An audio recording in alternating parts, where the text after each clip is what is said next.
What's up, everybody? This is another Pray First projects, and I'm here today because my wife was using the dryer this morning, and when she hit start, she said she heard a big bang and nothing will spin.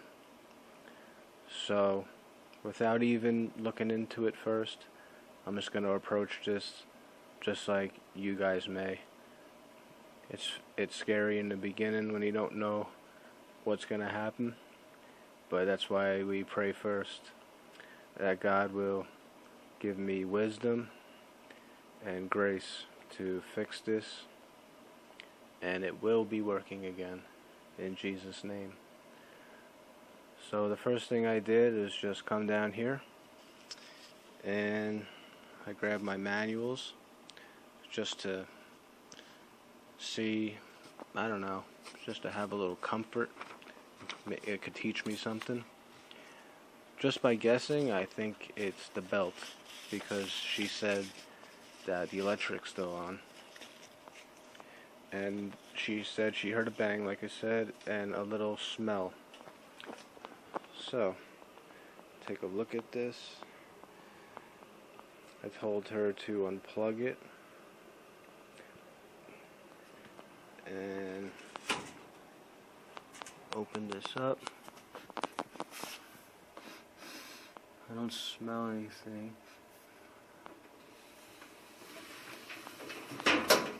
Yep, I really think it's the belt, because it's very easy to spin this, and I heard like a clanky clank. Kind of sounded like the belt was still kind of hanging in there. So, thank God it's just a belt. So let's figure out how to put the new belt in. Just for fun, I plugged it in, just to see. Still got electric, which is good. When you close the door and start a function, you hit the button. Yep, you can hear that it's just spinning in there. But nothing's connected. There's no belt connecting anymore, which is good. You know that the power's good. Nothing blew up like a motor or anything like that. So it's going to shut it off again. Pull the plug. And this is a GE dryer. GE. It's got your model and numbers and stuff down there. So I'm going to check the manual and see if they'll teach me how to replace the belt, how to take the dryer apart and put the belt on. I wrote the model number down here. It's the GTD. So if you have the same one, this should be helpful.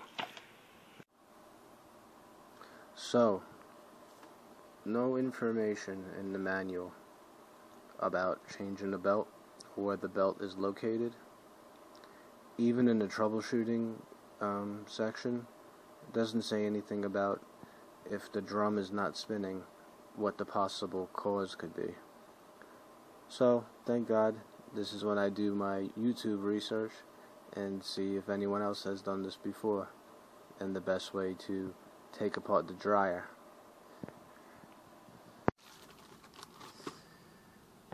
So I looked around for a belt on the internet and I couldn't find one. I couldn't find one that was available today, but I was able to go to a local appliance repair shop and they had the right part, even the exact GE part.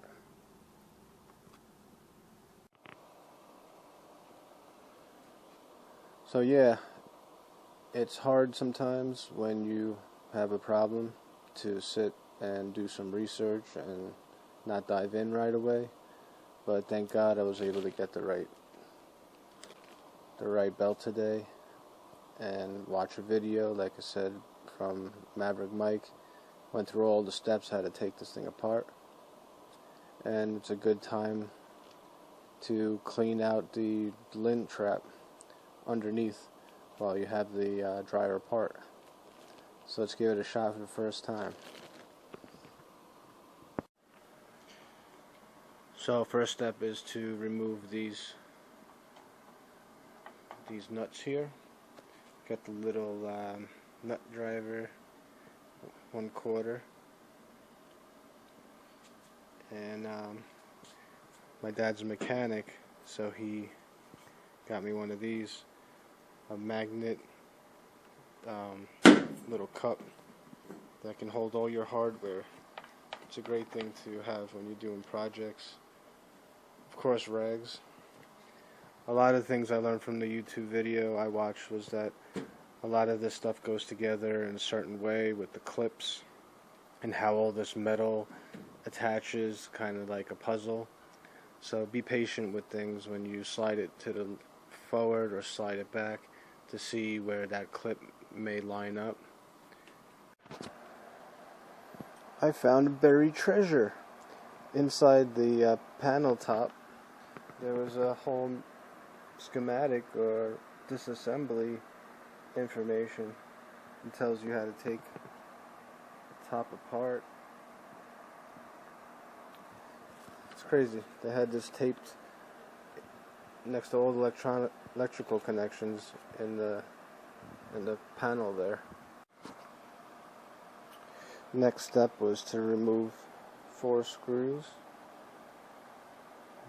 1, 2, and on the inside 3, 4, and then push this top back a little bit, and then unscrew these black screws here so we can pull the face off.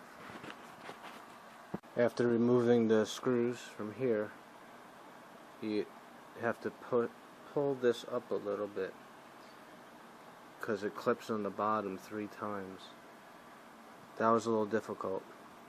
I got under there with my hand and kind of pushed it up. It's just a little tab. But look what I see hiding over there. It's a little belt. It's the belt. Broken. It's a serpiente. Psst, psst. So I used a ladder to rest the door. 2 different videos that I watched, everyone was talking about these wires. Make sure you're careful with them. And like I said, it's a great time to clean all this crap out of here.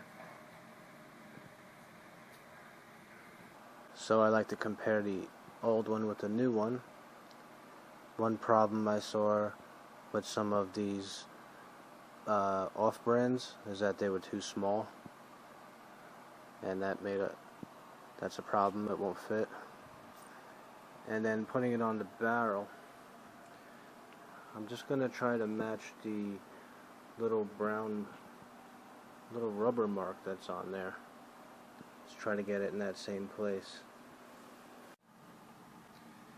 Yeah, so you kind of have to work blind, where you're just feeling around with your hands in order to get it down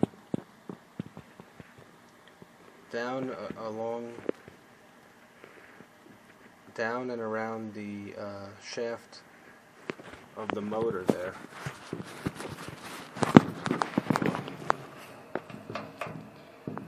And then that white circle has to go up and around, and then back to the barrel there.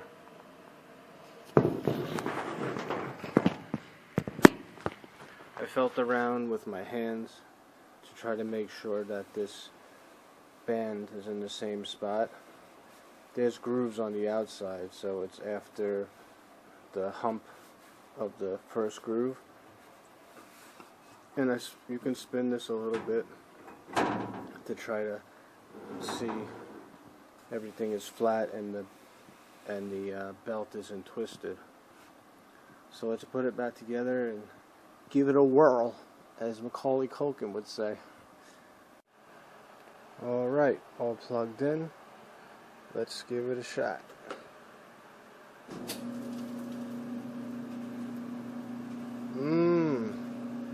Purr like a kitten. So, putting it back together. Like I said, it was like a puzzle piece. You had to make sure all these little metal clips are in. Push it down. The drum has to be lifted up a little bit because it actually rotates in the door. There's like a little piece of metal that it rests on the door. On the inside of the door it rests and spins. So you got to put some pressure on the front while you're putting it all together and putting your screws up to the top. Alright, thank you Jesus. Another success. Amen.